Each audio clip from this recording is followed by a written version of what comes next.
record this. We're talking about Boogie Woogie for the song Sea Cruise. And we're going to be doing it over an F chord. And so we're trying to figure out what the notes are, what the form is, and we have to kind of focus in on the F scale to identify these notes. And as Carolyn had said, our boogie woogie will be the first, third, fifth, sixth, and seventh notes in the F scale. And you're thinking, oh my God, what does that mean? Don't even think about it. Let's just make our form. Index finger on the third fret on the A string.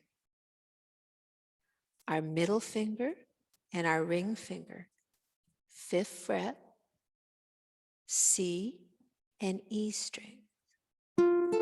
That is an F chord. We are not playing the G string. So we're only playing the bottom three strings. So I'm actually resting my thumb on the G string to kind of mute it. And what's really cool about this, and I'm going to move in here, is most of the notes are right in the chord. So watch this. That's a C, an F, C, A. Now we have to add. So let me show you what's going on there. And I suggest you hum along. La, la, la. Now, watch my baby finger. I'm going to the fifth fret.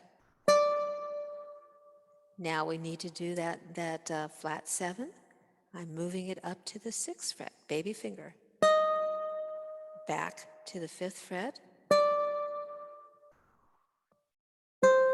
Let go. And then let go of everything. Let's try that again. Here's our form. Here's the anchor finger. Index finger, third fret on that A string. And then other two fingers right here. This is a variation, by the way. This is how I do a G chord. And I'm doing the exact same boogie woogie when we're doing Proud Mary.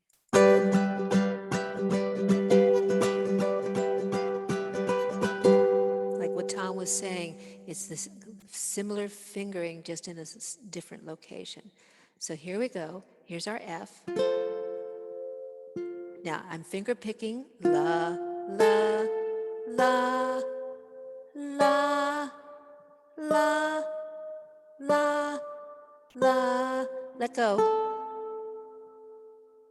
And then a C chord. And I'm doing this C chord, by the way, which is a little bar here, and then my middle finger. Because I want to hear that G note. That's why I'm doing it that way. So let's try this together. Oh, 1, 2, 3, 4.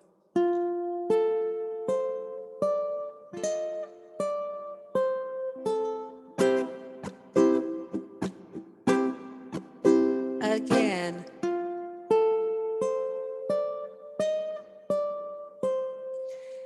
Now we'll talk about how we end this thing next week with that G7 and then the G7 augmented fifth. It's going to be enough for you to begin to get this boogie woogie under your fingers. Let's try it one more time.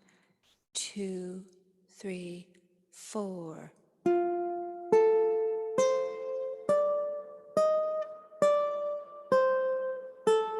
Let's try it again.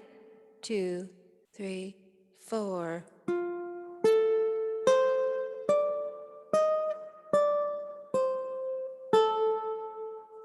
Now, just a little added suggestion.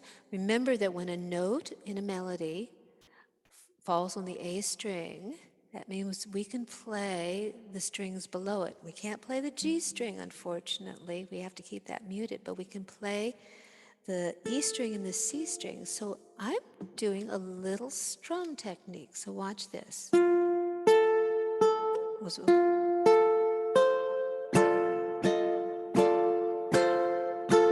What am I doing with my right hand? I want you to see what I'm doing. My thumb is locked on that G string. We're muting it. I don't want to hear it. And with my other fingers, you see what I'm doing? I'm flicking. I'm flicking down so that any note in this lick that falls on the A string, I can flick. Sorry. It's actually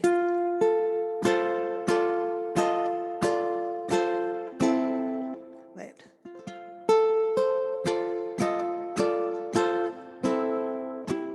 That's a little wobbly there.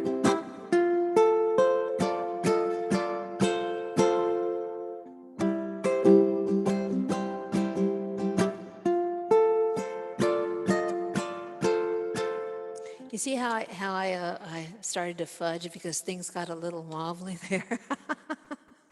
This is learning in real time here. So if something doesn't feel right, which it didn't feel right to me, I went let's try something else. So what we came up with.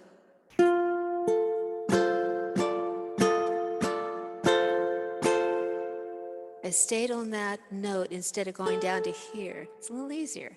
La la la la la la la la la. And then we do it again. La la la la la la la la. The reason why I'm just offering that suggestion to do some strumming is because this is a rock tune. And we are self-contained musicians, and we want to get as many notes in as possible, especially on a rock song. So we will talk about that more next